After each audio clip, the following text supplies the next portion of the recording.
Good evening, Gooners. Good evening, football fans. And thank you for joining us on the show tonight. Don't forget to give us a like, a share, and a subscribe when you get a second. It only takes a second for you to do it. Don't forget to join us in the chat. And we've got an interesting week of Arsenal stuff to talk about. So before we do that, I'm just going to introduce my two guests who have had the decency to join me this evening. Sean, how you doing, mate? How's things going for you, mate? Yeah, all good, mate. Nice one. Nice one. Are you happy with what's going on at the moment with Arsenal? Yeah, buzzing. Can't wait for the season now. Nice one, nice one. And of course, we've got the stat man down the bottom. How you doing, Rich? Very good. Yeah, mate. I can't grumble. I feel good being on with you two guys. It's going to be a great show. I'm looking forward to doing this one. And let's get it underway and started. So, topic number one, it has to be Gyokeres, doesn't it?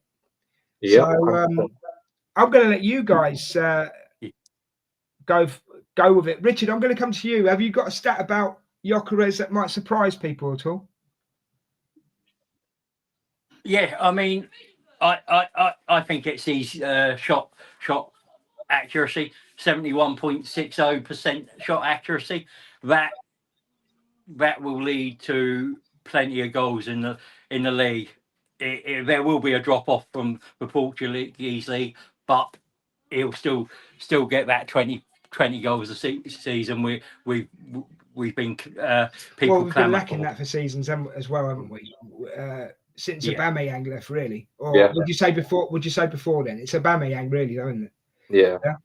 Sean, Gyokeres, how you just break it down, mate? How are you feeling? What you think he's going to bring? You know, all that kind of stuff for me. I'm just buzzing to have someone that I'm not going to be constantly shouting like, "Please shoot, just shoot!" Like, do you know what I mean? Like, every game, just like shoot. Like he's going to shoot.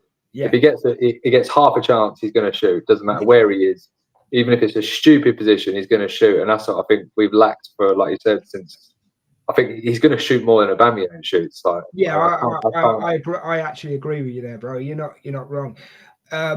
Like I said in the green room, this lad will shoot at any opportunity. If he sees the goal in front of him, he's going to give it a crack, and that's what Arsenal have been lacking. Mm-hmm. And I'll just add something else, and we can expand on it. That also said this in the green room. He is going to get better balls this season from better players. That's not taking anything away from Sporting. And there's always the argument that people chuck up, well, he scored a lot of penalties. Well, someone's got to score them. Yeah. You know what I mean? And to me, he's going to get better service. He's going to get better balls, and he's going to score a lot of goals. That's my thoughts on it. What are your thoughts on it, Rich? Yeah, well, what I'm looking at is look at the semi-final against Newcastle last season. Look at the FA Cup game against Man. Chances galore. We didn't bury them, and he took the chances that came his way. You've now got a striker there that will take chances when they come. Yes, he'll miss loads, but look at Haaland. How many did he miss for City, and how many sitters did he miss for City? That will happen. Any striker will do that. But when it matters, he will get the important goals. Is there any more that you want to add on as Gyokeres a player, Sean? Because I think I saw a quote. I don't know how true it was, but I think it was from him that someone like mentioned to him about his not scoring many headers kind of thing, and he said, "Well, I need to get better wingers." There you go. That's it. Yeah. Yeah. What I do like is that a few hours ago was the fact that he feels he's got a point to prove, because though he was with Brighton, he felt he never got the chance to prove himself in the Premiership, and he felt he was more than capable, and is capable of doing it in the Premier League. Fair enough. He scored some outstanding goals as well for Coventry when he played for them. So absolutely. Some of them were bursting the back of the net, you know. It's so yeah. Right, hold on 1 second. We've got a comment. I'll just bring it up. Russ Morgan, good evening. How you doing, mate? I know you usually say good evening. Berta's cooking up a barbecue that Edo could only have dreamed of. Well, we were going to talk about this a bit later, but we might as well talk about it now, guys. And we can come back to the sporting Gyokeres stuff in a second. Russ, thanks for joining us, mate. Keep the chat going, mate. Say whatever you want to say, and I'll put it up on the screen whenever it's ready. Ange has joined us as well, guys. Good evening, Ange. Give us your thoughts on Gyokeres, please, love, if you don't mind. Thank you very much. But let's talk about Berta for a second, because we both said that we've all said this in WhatsApp groups and in green rooms. The man is cooking. He's on fire, isn't he? Sean, thoughts on Berta, mate? Well, he's doing everything we want him to do. You know, he's bringing in players. There's a lot of argument about overpaying on a certain player. We'll get into that at some point. But you know, you can't argue. He's got in he's hit the release clause and hit what's his name? Kepa. Zubimendi, I can't really give him credit for Zubimendi. That was a dude's work, to be fair. That was him just coming in and finalising it. But yeah, he's doing everything you want your sporting director to do at this stage in getting all the players we need before pre-season, which we never do. We always go to pre-season. Last time we did players in before pre-season was probably Zinchenko and Jesus. Yeah, I'd agree, mate. Yeah, totally. Yeah, and look what happened that season. Yeah, exactly. Hit the ground running. This is why it's such a shock to Arsenal fans, because we are doing stuff when we would normally be going, oh, it's only July, we've got loads of time yet. Do you know what I mean? And Berta must have some pulling power, because the players that he seems to be able to get to attain for clubs is ridiculous, isn't it? I will say this, right? Do you think having Berta where he is, Richard, I'm going to come to you for an answer for this, and then Sean, come to you afterwards, right? Do you think that Arteta's letting Berta get the players now and not having so much of an input with getting players? Or do you think it is a joint thing? Do you think they actually talk to each other and it's a 50-50 thing? Or what do you think? I think it's always been a case of, and I think the best example is Tixi Bergenstein and Pep Guardiola, where they'll sit down in an office and say, right, these are the positions we need. What players do you reckon? And they'll put a list together, and it will be what's the best deal we can get. And it might be what the manager wants it, but it might be what the the transfer scouting team and Berta wants. But it is a collaboration. It has to be, because it can't work otherwise. Do you agree, Sean, or is there any more that you want to add? I think it must be like what Rich said. Like, it must be a situation of, like, these are positions.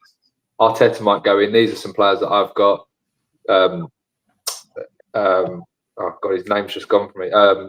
Berta will say, these are what I think we should go for. They might have some of the same, so they're just on par with that, and then they'll start there maybe, or they'll sit in a room and go through the stats, because obviously they've got tons of people getting all these stats and all sorts that they need, and they'll come to a conclusion of this is who we need to go for. But then obviously price and, like, okay, if we want to get him, then we won't be able to get him, kind of thing, because of the price. So they all sit there and work it out.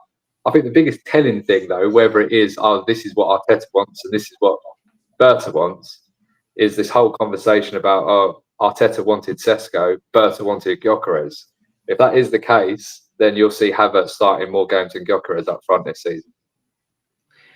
That's a very good point, because that's down to manager's prerogative, isn't it? Mm-hmm. Yeah, that for me wouldn't work, but that's just my opinion. That you know, yeah. I mean, I think Angie's talking about Berta here. I might be. Ange, clarify for me that you are talking about Berta. I might be wrong. Yeah. Well, he wanted us down tools, and yes, a point to prove. Yeah, she's talking about Gyokeres. Oh, right. And he did. Yeah. Yeah. No. Yeah. I mean, I think we'll see Gyokeres on the bench to start. I think he'll start Havertz at the start of the season because of it.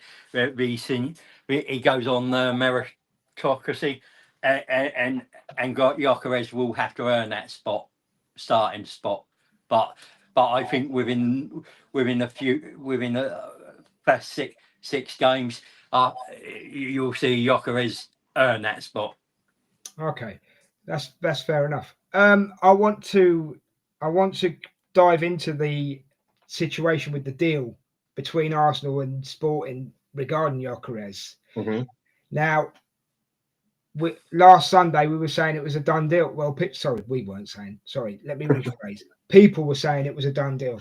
Yeah, and we were getting excited and all this kind of stuff. Yeah, and it turns out it wasn't a done deal, and the fan base were doing cartwheels. Yeah. All I've got to say to the fans before I go into this next bit, we need to learn some patience. Yeah, not everything gets done yesterday. Yeah. It's a transfer window, not a transfer day, week, hour, whatever time scale you want to put on it. I mean, this is social media, though. This is down to social media, I've got to admit, and you've got to believe what you want to believe when it comes to social media. But there are, and I know the guys would agree with me here, right? And I'm going to let them talk about it in a second. But there's certain people you need to believe, and there's certain people you need to go, that's a load of rubbish. Do you know what I mean? And you just need to calm down. The fans need to calm down because we're getting the business done. So, Sean, thoughts on that? You never judge a window until the window closes. Good point. Good point. Simple as that. Yeah, there's something I agree with you on. Like to lose your head when we're like halfway through a window is insane. Especially when we're being linked and putting bids in. It's not like I get it a little bit more if like it's at this point it's like we're not even linked to anyone. There's no bids gone into anyone, but we've actually signed 4 or 5 people already as well. We have done more business. Sorry, Berta. Let's cut to the quick, right? Berta and Arteta have done more business in the first month than the last time I can remember. Yeah, and you brought up one, Sean, about the last time we were this quick was I believe it was Jesus and Zinchenko, wasn't it? Yeah. And even that was 3 seasons ago, wasn't it? Yeah, it might be 4 now, isn't it? Is it 4? Is it 4? Was it 22, 21, 20? Oh yeah, 22 or 22, sorry, 23. 4 seasons. I mean, 4 years ago. So yeah. I mean, and the players we've brought in as well are good players. Yeah. The only one I have got a doubt about, and we're going to talk about him later, is Noni. But it's not because of the way he plays. It's the way the business has been done. Do you know what I mean? Yeah. So let's go back to Real Madrid. Not Real Madrid. Sorry. Let's go back to Sporting for a second. Let's go back to Sporting for a second. I respect Gyokeres in the point of I want to come to Arsenal. It's the only place I want to go to. I respect that. And he actually stood by his word. Because we've had other players do that in the past, i.e. Modric. Yeah.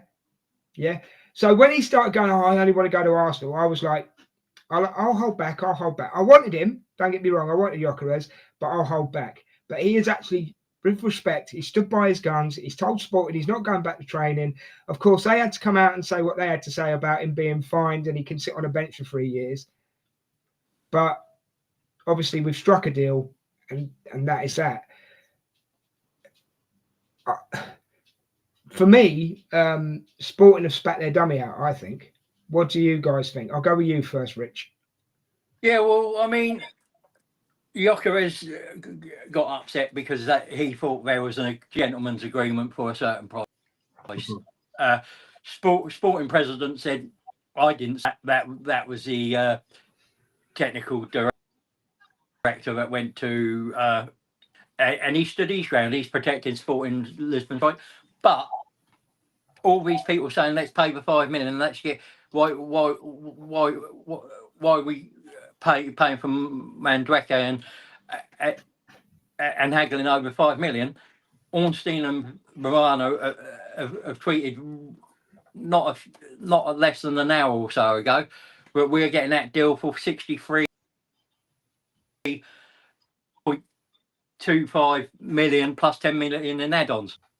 We've got it for less than what was being reported, which I think is a fantastic bit of business. It shows that Berta played the game right. Sporting did the best they could by holding out as long as they could, and I think everyone will be happy. Sean, what you got to say about that? I think it's apparent from what I've seen, it's quite a reoccurring thing with Sporting. They did the same for Tottenham with Pedro Porro. Went back on that. I think the deal was like reported by Ornstein, yeah, this is done, and then it was not done, and then they had to do a loan with an obligation at the release clause, and then I think they did the same with Bruno Fernandes. He was done, and then he said, "You're not going," and then he threw his toys out the pram, and then he ended up going. He does it with every big sale. Yeah, quite. I don't know. I feel like he's going to shoot himself in the foot, because eventually players are going to be like, well, I can't really go there because there's all this crap when I try and leave and go for a big move. When I want to leave, it's going to just cause issues, isn't it? Yeah, I totally agree. So, so it's virtually done. We can basically say it's virtually done, right? I mean, there's always the odd supporter as well. I've said this in the past as well. I won't believe it until he's sat behind the desk and he's signing on the piece of paper. And you're entitled to think like that. That's cool. But when the thing is, we've been screaming out for a striker, yeah.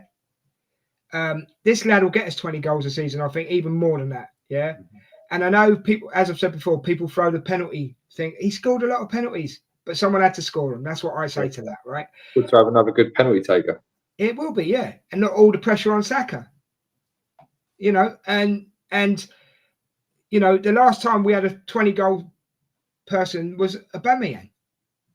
You know, so that was a long time ago again, and we need that back at Arsenal. So this, to me, is a goosebump signing for me. I've got to be honest. I'm happy with it. I know there is the Sesko argument, and like you've said, Sean, you were chopping and changing all the time. I'm not saying that Sesko won't play for Arsenal in the future, but we've got our striker. We've been screaming for a striker. Now it's time to move on, is it not? Go ahead, Sean. Go ahead. Yeah, I mean, it's exactly what we need. Got the striker. I think he's a mentality monster. I'm not that fussed if we're not getting Sesko. Kind of, there's red flags, I think, with Sesko anyway. Obviously, with his mentality, he didn't want to come last season because, you know, he didn't want to be second fiddle to Havertz, when I'd rather a striker say, well, I'll be second fiddle to Havertz, but I'm going to take that shirt and I'm going to end up playing first. Doesn't have that mentality at all. He's staying at Leipzig by the looks of it. No one else is in for him. No one else wants him. That's a bit of a red flag. Like, why? Normally, when there's a striker like that in that league, Bayern Munich are all over it. So why are they not interested? Yeah, that's a fair point. That is a very fair point. Right, we're going to leave Gyokeres behind now. And we're going to move on to Noni. How do you say his surname, Richard? Madueke. Thank you very much. We're moving on to him. Russ has put a comment in the chat. I'll just show you guys. Only blot on the landscape is, say that again for us, Richard. Madueke. Thank you very much. I don't understand the signing. Well, we're going to try and break it down for you, Russ, right? And you may agree, you may not agree. But the one thing I will say is, you don't understand the signing, fair enough.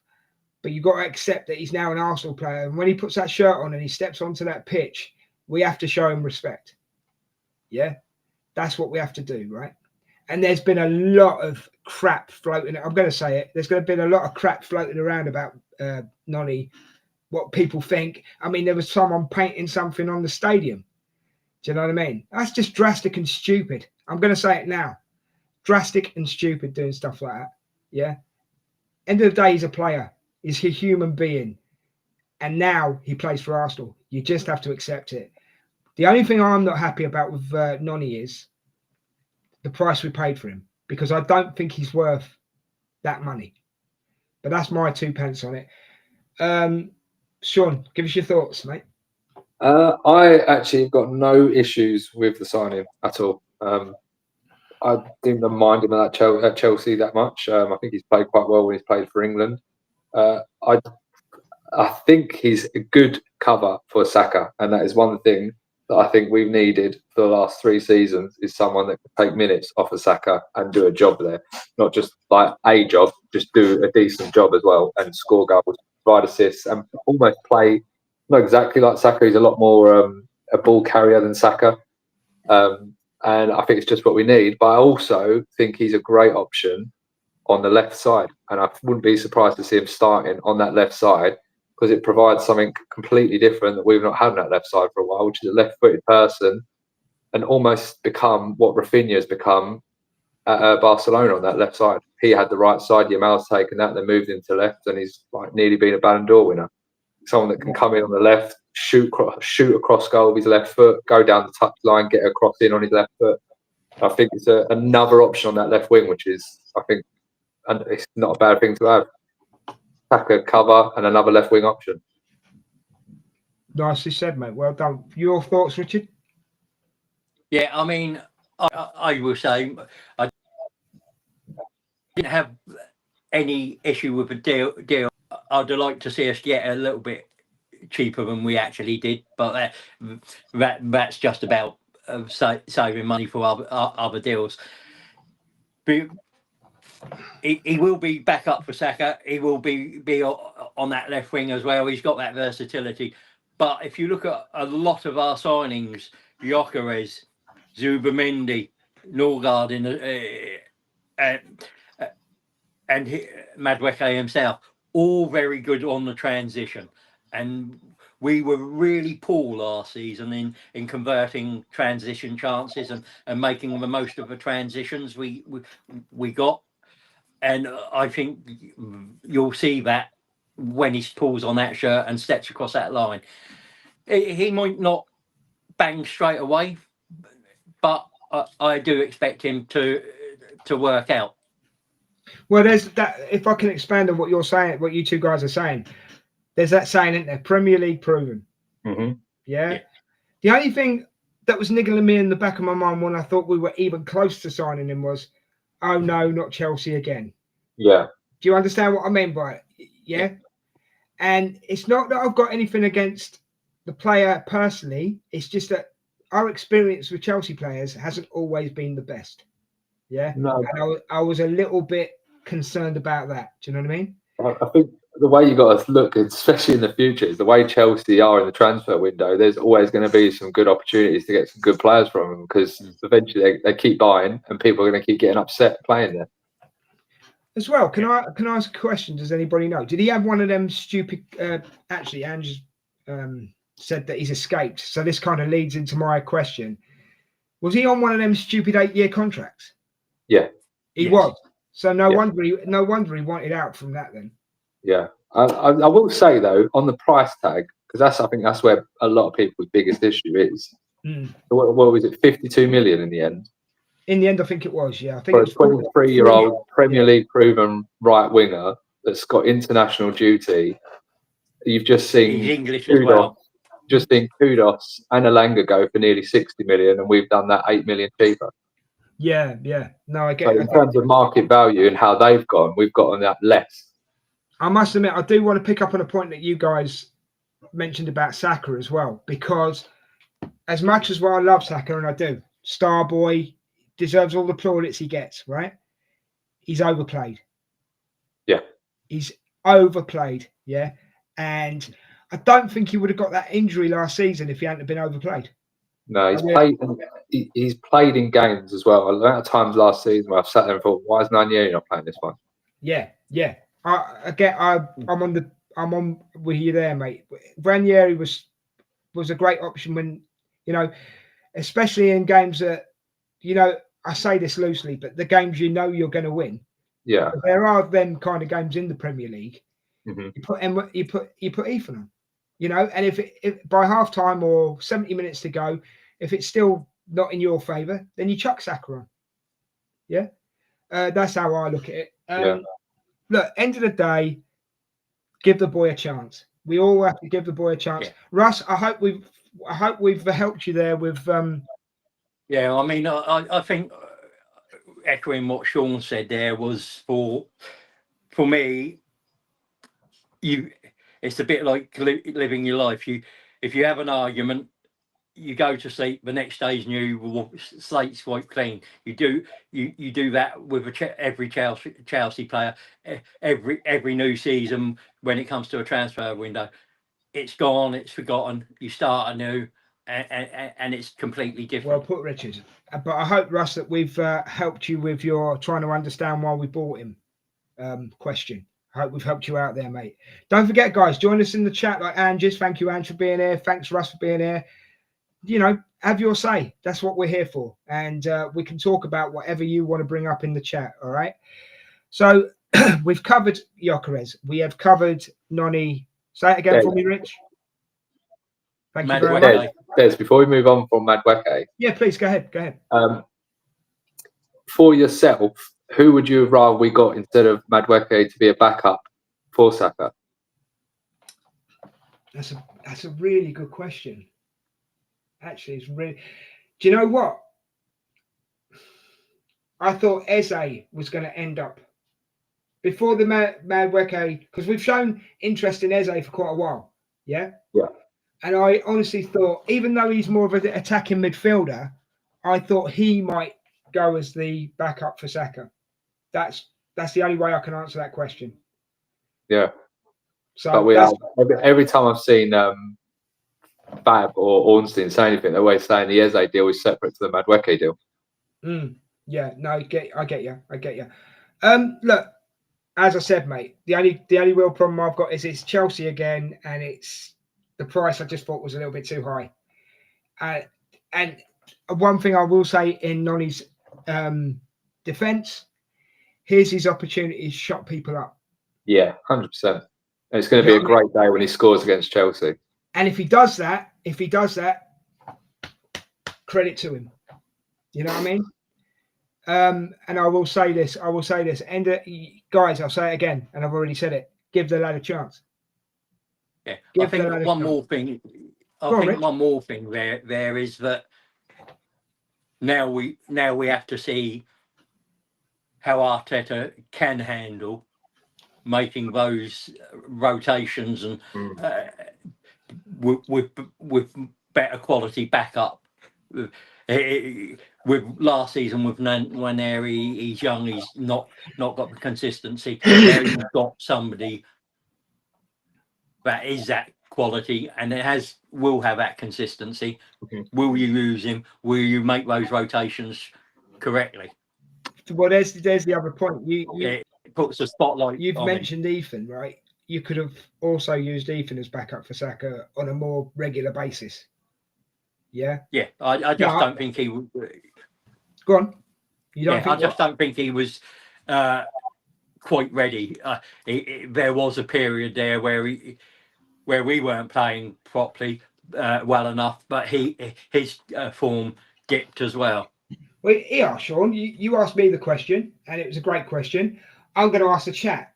Anybody watching on whatever platform, and Russ, anybody who's thinking about saying something but hasn't, who would you have had instead of Noni?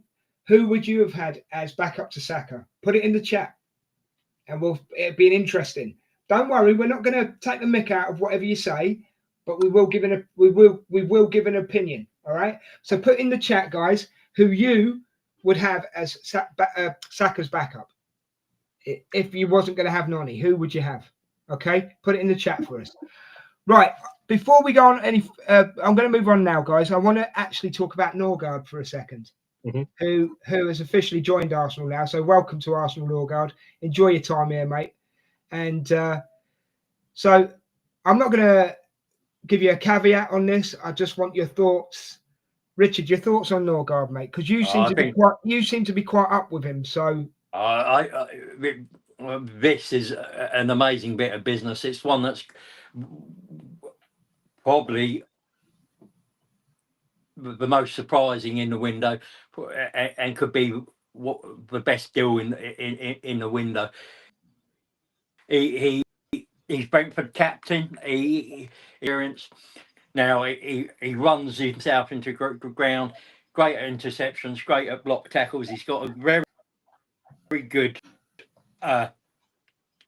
set pick. Now, probably one of the more surprising stats about him is that from set pieces and corners, he ranks third in the XG table, only behind sort of Gabriel and I think it was like Chris Woods or somebody. I did send the presentation over to you earlier, but he was behind Gravenberch in interceptions. He had 49. Gravenberch had 60 in the Premier League last season. You're getting a Premier League proven midfielder with a really good technique and capability for that price. I think that's amazing work. Sean? Yeah, I mean, just agree with everything Richard said there. And he's got captain material as well, so it's another leader in the group. The way I'm looking at a lot of these signings and players is, are they an upgrade on what we had last season? Is Norgard an upgrade on Jorginho last season? Absolutely, yeah. He's a younger version. He's got his legs still. He can come in and do a job. See games off when we need to see him off, which, you know, how many times last season was we winning a game and end up drawing or losing?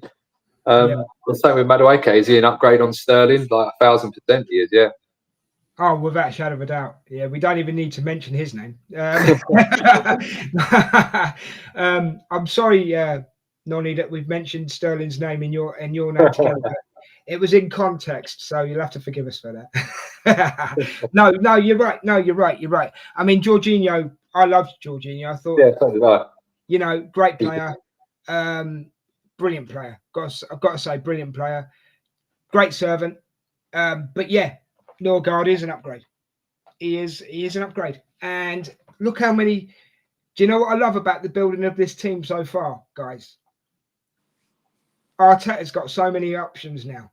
Yeah. So many options. And if it ain't working, he can chop and change to suit. You know what I mean? And I think this is going to sound like a bit of a brash comment, but you'll understand. I think we've got players now that want to put the shirt on. Do you know what I mean? I mean, don't get me wrong. That there were players last season exactly the same, but now we've got to look at our. If you break it down, look at our back four. Our back four. Shame about Tomiyasu, but obviously health is health. Yeah, but our back four is solid. It's like the Tony Adams, Steve Bold, Martin Keown days. Yeah. The midfield is good, getting stronger all the time. And if we keep adding to it, i.e. Eze, you know, and we'll talk about him in a minute, the midfield is strong. We were lacking in the strike, even though we've got Saka up there and we've got Kai up there and Martinelli, we were lacking in the striker department. But we've put that right. It's going to be a different Arsenal next season, guys. It's like a new start. And I'm not talking about phase this and phase that and phase whatever else. It's just a new start for Arsenal where I think we can actually challenge. I'm going to put my neck on the block, guys. Gyokeres could win the Ballon d'Or next season. You laugh, but I could be, you know. I mean, it's there to be one at the minute. Do you know what I mean? There's no like standout player. It is. And who was the last Arsenal player to win it? Was it Henry? He's never won it. He's never won it. There you go. So not even the great Henry won it. He should have won it, but Nedved had it for some reason. Yeah.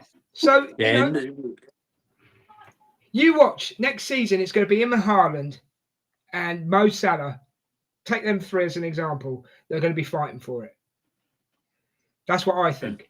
That's how confident I am with Gyokeres. Yeah. And I think it's a very season. We are going to see changes that either are going to be absolutely mind-blowing, or I hate to say it, it could be the end of Arteta's Arsenal career. It's one of them kind of situations. What do you think? I'll put you on the spot now, though, really, I guess so.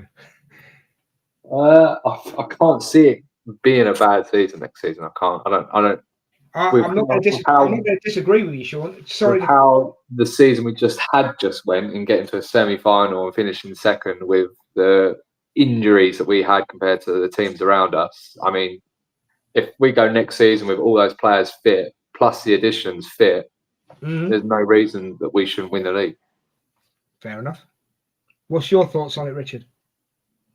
Yeah, well, I think it will be a good season. I think it'll be close and tight because I think Liverpool's transfer window has been exceptional. Once we got the Gyokeres over and we get the Eze deal over and we get Mosquera in, I think we'd be joint favourites to win the league with Liverpool. and it'll go down to those fine margins everyone talks about. I think if Arteta's job's on the line, I think you have to look at the season in context. If we don't win, if we go to the last day of the season and we lose the league to Liverpool or City by goal difference, I don't think you can sack him. Oh no! If we lose the Champions League final on penalties, I don't think we can sack him. No, I agree. There has to be context behind that. I'm just clarifying that I don't want Arteta sacked. I was just using it as one end of the boat to the other end of the boat. Do you know? Do you know what I mean? I don't. If it has to be a disaster season for him to go. With no Champions League kind of scenario. Yeah. Okay. But I will say, if we're going to the end of the season and we're neck and neck against Liverpool, then we're definitely going to win the league, because Liverpool only win the league when they're running away with it. They don't do well when they're neck and neck. Yeah, they got to. You think about it. They had 3 months, 4 months last season where they weren't even being chased. And when they won it before that, they hit the ground running, got like a 10, 15 point gap, and then that was it, coasted. Last time they were neck and neck. Every time the neck and neck with City, they lost the league. Yeah. Before that, they were neck and neck with us. What was it, 1988, 89? Neck and neck, and they lost at Anfield. Yeah. Michael Thomas. Yeah, didn't they? I mean, last season they won 18 out of 20. Their first 20 games. 18 when they're neck and neck, they lose the league. Yeah, and their fans have the nerve to turn around and call us bottlers. Yeah, mad. Sorry, Liverpool fans, if you're watching, but it's the truth. Right, guys, we have to move on to Eze now. Yeah. Mascara. I haven't really got much to say about Mascara, but if you want to talk about him, we will do. Yeah, okay. But we'll go on to Eze now. An exciting signing this will be. How do you see it planning out? I'm going to go to you first, Sean. Go I on. see it going as we just pay the release clause.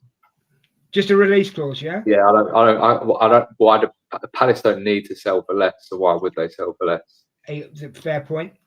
I do want to make a quick point about Eze before you carry on, Sean. I don't mean to cut you off, mate, but I know me and Richard noticed the other day that in their Crystal Palace promotional stuff, wasn't in any of it, was he? Eze wasn't even there, was he? Is that a sign? Do you think? He didn't play their pre-season game either yesterday, was it? Against Millwall, he was missing from that as well. Which I would have thought he'd want to play against Millwall because they started his career. So is that a sign? It could be. Like there's conversations must have been had already, and they must have spoken about the release clause. Yeah. Because they also they released their new kit, didn't they? And there's a little asterisk underneath it saying like if you buy and that player leaves, you can't get a refund. Really? Yeah, on the website. Oh my god! He's the cheapest name to have on the back of your shirt.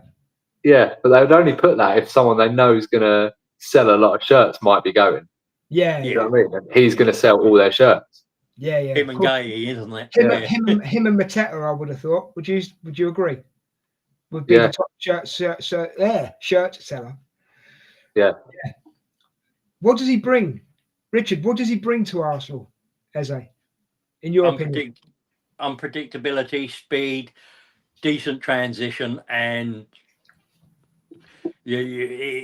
something different to what you get from Odegaard, Royce, and Marino. He's a good crosser of the ball as well, isn't he? Yeah. He's good passer, good crosser. He's got a good shot on him. He's an England international. He's Arsenal fan ex-player, I believe, academy player as well, and he's still young. And he's 20. I don't think 27's that old. And you've got the same age, mate. So you know. Yeah, and I think I think in our team, with the chances we create and the domination we have, you'll see something different from him. Fair enough. I think. I mean, he could be another like Ian Wright signing for us. He was good at Palace, but he just exploded when he came to us. So, Sean, what do you want to add? Anything that he brings? Yeah, I think with Eze is another player, exactly what you said earlier. It's another player that wants to put that shirt on and play for that club. Like you've seen the videos online of him saying like it's his dream to play for Arsenal. It's where he started. Yeah, and there'll be a great return for him to come back and then help bring the league home. I mean, let's be fair. He's been a great servant for Crystal Palace as well, hasn't he? Unbelievable for a very average team. We need to be fair. Credit where credit's due. Well, let's be honest. He won them the FA Cup, didn't he? Yeah. So yeah, I'm excited if he comes to Arsenal. And I'm saying if because nothing's been dotted and T'd yet. If he comes to Arsenal, I'll be excited with that. I think it'd be a great signing. Again, options. I do feel that the left wing, it needs sorting out. And what I mean by sorting out, don't mind if Martinelli stays. Personally, I don't mind if Trossard stays. But I just think we need someone else to give us another option, maybe. What do you think? I mean, everybody's shouting Rodrigo, but Sean, let's go for Rodrigo for a second, because you made an absolutely brilliant point. So could you make your point that you made before, please, about not playing for Real Madrid and Brazil? Yeah, I mean, I just think that the more the Rodrigo talk goes on, the more I have my own red flags about signing him, especially spending 85 million on a player when Alonso's just gone to Real Madrid and instantly he's like, don't want you even playing on the right wing, let alone left wing. Doesn't play him, puts him on as a sub, and then he plays similar football. Alonso, he wants the team to run. He's not going to do it. And on the other side of it, you've got Ancelotti, who managed him, played him on the right, did complain about his work rate in training on the pitch, becomes Brazil's head coach and doesn't even pick him for the entire squad. So that tells you something, doesn't it? Does that come down to attitude, possibly player attitude? Yeah, which is again not saying that I don't want a superstar attitude in the team. I want a player that wants to come in the team, put on the shirt, not mind if you get dropped here or there, and play and run. And you have to run on that left wing with Skelly at that left back. On that left wing, you have to get back and do the job, which is exactly what Martinelli does better than anyone. Yeah, I agree with that 100%. Richard, your thoughts? Yeah, I mean, Rodrigo would be the Stardust. There has to be concerns because of why he's not getting game time under different managers at Real Madrid. You can't doubt his quality on the left for Real Madrid. 12 games, 6 goals. Oh, we've lost Rich for a second. Right, are you back, Rich? We lost you you're frozen, mate. Oh, for fuck's sake! Oh, Richard, man. Sorry for the swearing, everybody. But Mark talked quite a lot, so yeah. Right, Sean, we'll have to talk about something else for a second. We'll come back to Richard in a second. That's all right. Ange makes a point here about when he was playing in the FA Cup. I'm going back to Eze, sorry, I should have been a little more specific. Saying that he's physical and he scores.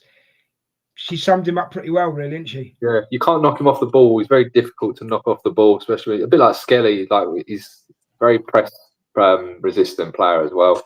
Grabs the ball and he'll take a game from the scruff of the neck and win it for you. Do you know what I mean? The more of those we have in the team, the better. Yeah, I'm sure Richard will join us back in a minute. I don't know if I totally agree with Richard's point about he's the star. I mean, I know we all know Mark wants him to be the Stardust. Yeah. But the attitude point that you've made makes me think, is he the Stardust? Because looking at it from the bigger picture, and this will upset Mark, I'm probably going to get phone calls tomorrow. That's fair enough. I can take it. He could mess up the dressing room, couldn't he? He can. And the other side of it is he doesn't want to leave Real Madrid. Right, yeah. If he doesn't want to leave Real Madrid, he doesn't want to play for Arsenal. Yeah. He's going to leave Real Madrid because Real Madrid have said, we don't want you. Yeah. No, yeah. That. And when a club turns around and said, we don't want you, you haven't got a leg to stand on, have you? And I imagine for a player at Real Madrid, it's very difficult to then go to another team that's not Real Madrid and have that motivation. Yeah, because you're gonna because one of the things about playing for Real Madrid is playing for Real Madrid. Yeah, isn't it? Yeah. I mean, I'd like to see him. I think he'd be a shirt seller, but there is issues. There is issues. Yeah. I'm not gonna lie about it. There is issues. Do you know what I mean? Well, It's I'm a hoping lot, that Richard will join back in. He must have a power problem or something. Been a great show so far tonight. Sean, thank you for your time. We haven't finished yet, but thank you for being here and being part of it. Appreciate it. Everybody in the chat. I'm just doing the housework here now, mate. Don't forget, everybody, give us a like, a share, and a subscribe because you're helping the channel grow. And you can listen to people like Sean and Richard talk an absolute load of sense. You know what I mean? And help you to decide what you think about the team. Because we're not here to say you're wrong or we're right. We're just here to give you a different angle of what could be going on. So yeah, Eze, hopefully next week, but obviously there's no time scale. Look how long it took to sort out Gyokeres as an example. Yeah, he's not a player that I imagine Arteta's desperately wanting before pre-season, where it's widely reported he wanted a striker in before pre-season. That's just reminding me of something that I need to bring up as well. It's the Declan Rice thing. Are you up to date with this? That he's doing his own personal training and not actually doing the camp. Didn't bother me in the slightest. I just think he's doing what's right for him to get ready for the season. Yeah. What do you think? Yeah, I haven't really read much into it. Normally, like when there's personal training, there's like a little issue that they've got. He might just have a little injury that he doesn't want to go to camp and then make worse before the proper pre-season starts. Yeah, probably more of having a light training for a week before he goes off to the Asia tour. If he doesn't go to that, then I'll be worried. Yeah, of course. Yeah. But Angie's saying she doesn't see Rodrigo as an Arsenal player. That's fair enough, Ange. And she's got to go. And she's saying it's a great show. Thank you, Ange. Appreciate it. Thanks for joining us. Much appreciated. Right. If Eze comes in, though, I think Mark can kiss goodbye to that number 10 on Rodrigo's shirt. Yeah, but he could have been so right as well, though, Sean. That's the thing. He could, Eze definitely taking 10 if he joins. That's how weird the transfer window is, isn't it? Yeah. You know what I mean? Right. I wanted Richard here for this one because he likes the women's game, but I was going to mention the lady that we've signed from Liverpool for £1 million, €1 million, £1 million. The first £1 million player in the women's game. And the reason I wanted Richard here for because he knows it. I believe her surname's Olivia, but I can't think of her first name. That's not good. Let me just Google it. How do you feel about the women's game, Sean? Are you up with it or? Yeah, I mean, I watch them whenever they're on the telly. I keep up to it as much as I can. I don't really follow or know much in terms of other teams and their players. I knew Chloe Kelly just from watching England games. Yeah. I don't know too much. I know she's still quite young, this player. She's Liverpool's best player. And in terms of hitting £1 million, that's it's big money for in terms of Liverpool and what they're getting. But that's £1 million towards their women's game. That's a lot of money. Yeah, it's a big deal. Is that Richard back? No, he's not back yet. Look, women's football's got to move forward at some point, hasn't it? And Arsenal are trying to do that, I think. I think they're doing massively just by giving them all the home games at the ground. It's huge. Yeah, and Arsenal are very proud of their women's team. That's definitely something you cannot deny. I wish she's a striker as well, so I wish her all the best. But that's really all I know. That's why I wanted Richard here because he knows more about her. Because I think, in fairness, the women should be covered just as much as the men, to be honest with you. And that's down to me not knowing what I'm talking about for this section. As I say, I wasn't expecting Richard to drop out, so I've kind of been caught out. Olivia Smith, that was it. I found it. I finally found it.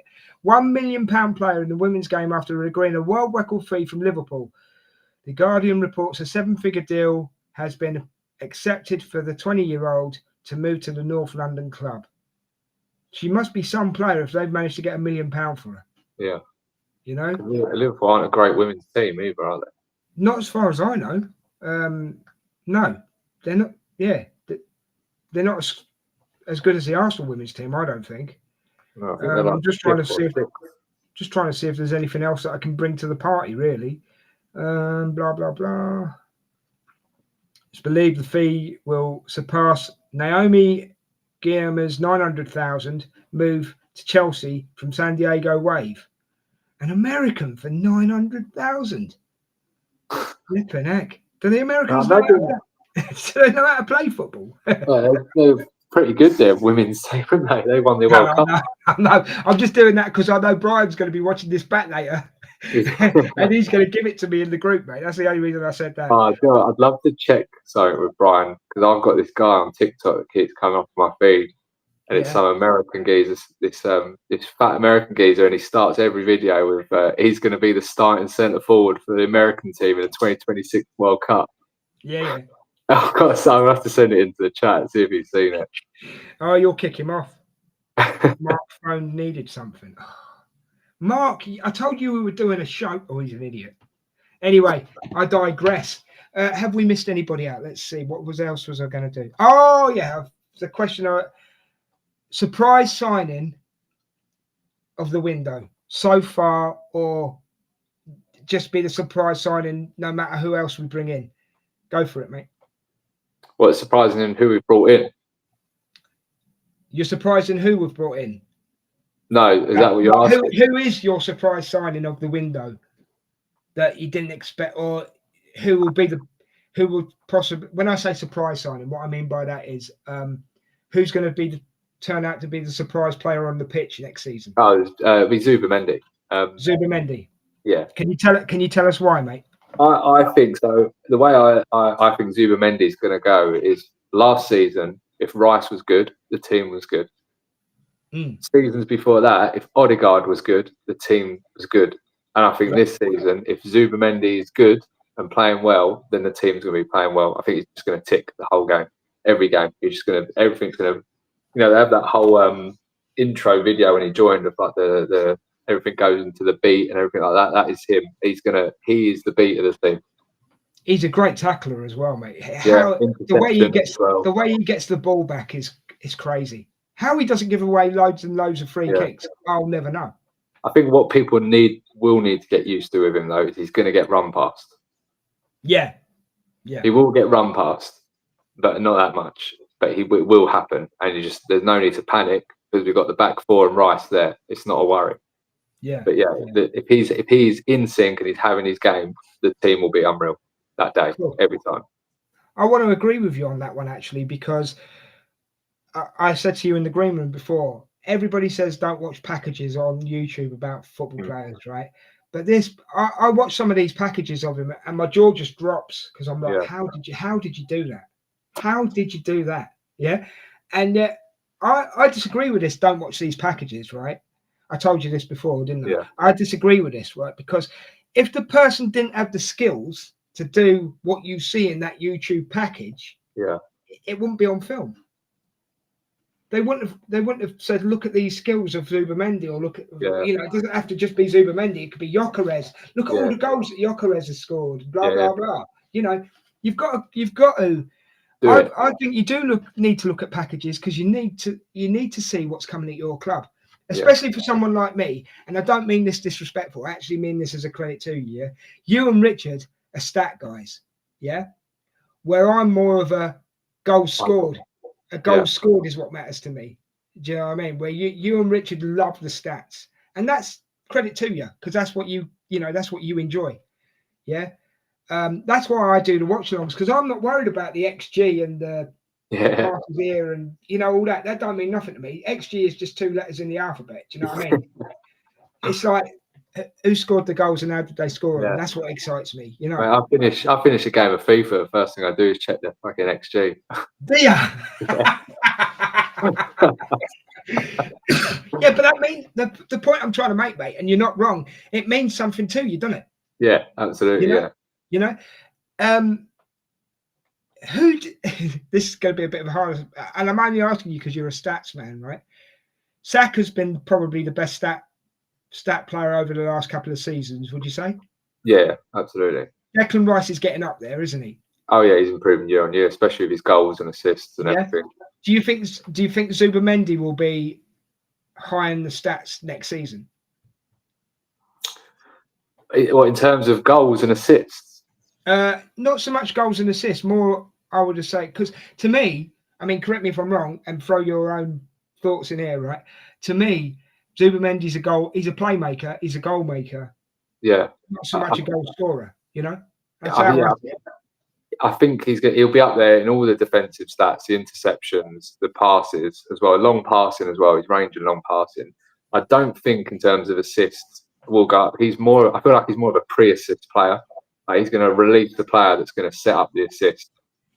Do you know what I mean? Like he's going to win those balls and turn the transitions around quickly so we can get those opportunities. But yeah, I think his stats should be better maybe not this season because it's a new league, but as the longer he's here, his stats I think should improve year on year because he's just not a great team. No, that's right, and he was there for years, wasn't he? He was there. Oh yeah, he's there for his this is boyhood club, I think. I think he was there for. To sound a bit controversial as well, for me, he's an upgrade on Partey. Yeah, he is. Oh yeah, he is an upgrade on Partey. I just think he does things differently to Partey. It'll be a new. It's like you said. It's a new Arsenal. It'll be a new way of playing almost this season, and it should be for the better. I think as well this could be a good season for Martinelli because I think he'll have something to prove to himself, to the fans, and to the club. So I think you might see a different Martinelli as well. Yeah, I think the thing with Martinelli this season is because of the signings we've made and still to make, he's going to get rested a lot more, which means he's going to be a lot more explosive. Yeah. Because the amount that kid runs, he needs a lot more rest than he gets. So that's why he got injured again. Like it wasn't a massive injury, but he got injured. No, even if it puts you on the sideline for a couple of weeks, it's a couple of weeks you're out of the game. It's but yeah, this is going to be an interesting season from all aspects. And obviously we're going to be doing watch-alongs, and obviously we talk about Arsenal every week.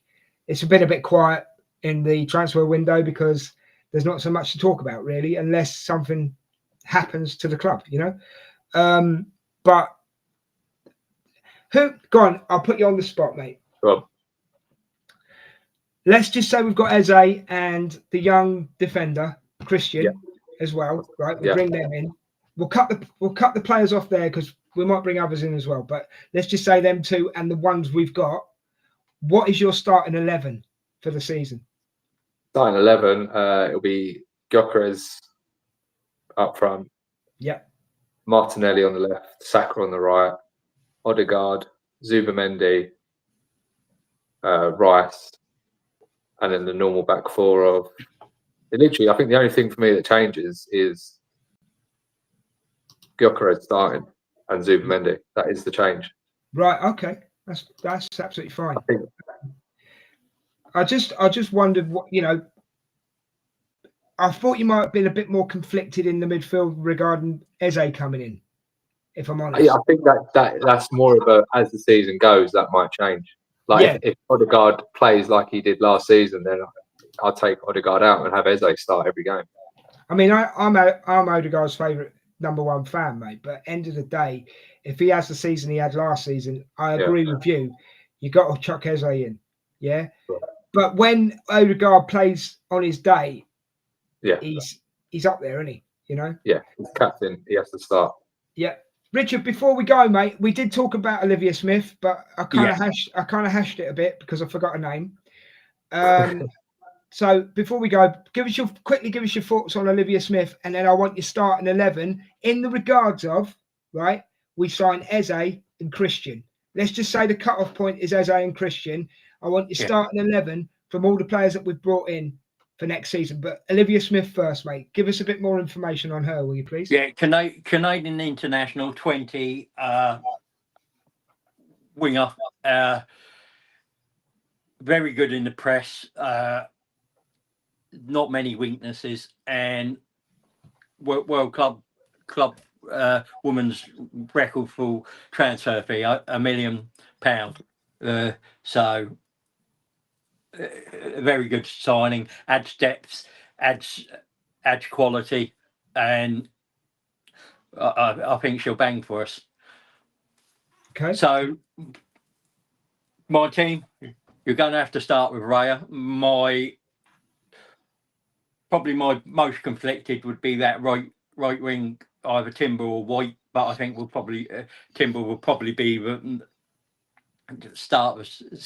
won't start the season, so it'll be White for until Timber gets his fitness back. Then you got Saliba, Gabriel. Then it's Skelly. Then it'll be Zubamendi. It'll be Odegaard, Royce straight up. Then it'll be Saka, Havertz, and Martinelli to start the season. I think within a few games, Gyokeres will displace Havertz, but that's the nature of competitive football. That's the name of the beast, isn't it? Yeah, that's how it is. Right, I'm going to give you my starting 11. Raya, but really good backup with Kepa. Back four. See, for me, Timber did outshine Ben White last season, and I'm not taking anything away from Ben White because I like Ben White. But yeah, I agree with you, Rich. Until he's fit, Ben White, Saliba, Gabriel if he's back.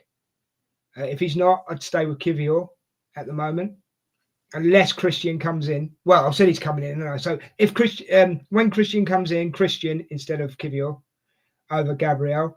Skelly, midfield of. My heart says Odegaard, but my head says Eze. So I'm going to go Eze. Rice, Zubamendi. Captain to be Rice if Odegaard isn't on the pitch. And up front, Saka. I'm going to go Gyokeres and Martinelli. That's what I think my starting 11 would be. So there you go, guys. When the show's over, put in the comments what your starting 11 would be. We've come to the end of this one, guys. I'm afraid we're out of time. It's been an absolute great show. I've really enjoyed being here with both of you. You both talk a lot of sense. You're both stat men, so I appreciate it. And to know the stats like you two guys do is a skill. I've got to say that. I'm not trying to blow smoke up your bum. I genuinely mean that. I don't understand stats like you guys understand stats. Yeah, because as I say, I'm 53-year-old and I'm Arsenal old school. You know, do you know what I mean? He put 20 goals in the back of the net. He's a great player. Do you know what I'm saying? But yeah, it's been a great hour spending this hour with you guys. Big thank you to everyone that's joined us in the chat. Ange, Russ, anybody else, if I've missed anybody. Whoever's watching, wherever you're watching, thank you very much. Let us know what you think of the Arsenal transfer window so far. Whether it be in the comments of this video if you watch it later, or you know, whenever you want. Okay. Thank you for being here for us. We are in the North Bank. I just want to thank my guests, Sean and Richard. Thank you guys for being on. Richard, where can people find you? Richard, where can people find you if they want to have a chat with you, mate? Well, find me on X under Gunnar Ritchie 1971. On YouTube, Gunnar Ritchie 1971 as well, and then Facebook Gunnar Ritchie 1971. Okay, same for you, Sean. If people wanted to have a chat with you, mate, where can they find you? Just on X as the Gunnar Experience. Brilliant. So, lads, thank you very much for your time. Enjoy the rest of your weekend, and maybe we can do this again some other time. To everybody that's watched, thank you very much. On the way out, don't forget, please give us a like, share, and a subscribe, because you'll be helping the channel out, and we can bring you more content like this. But enjoy your rest of your weekend, whether you're a Gooner or you're a football fan, and we'll see you soon. Take care of yourself. Come on, you Gooners.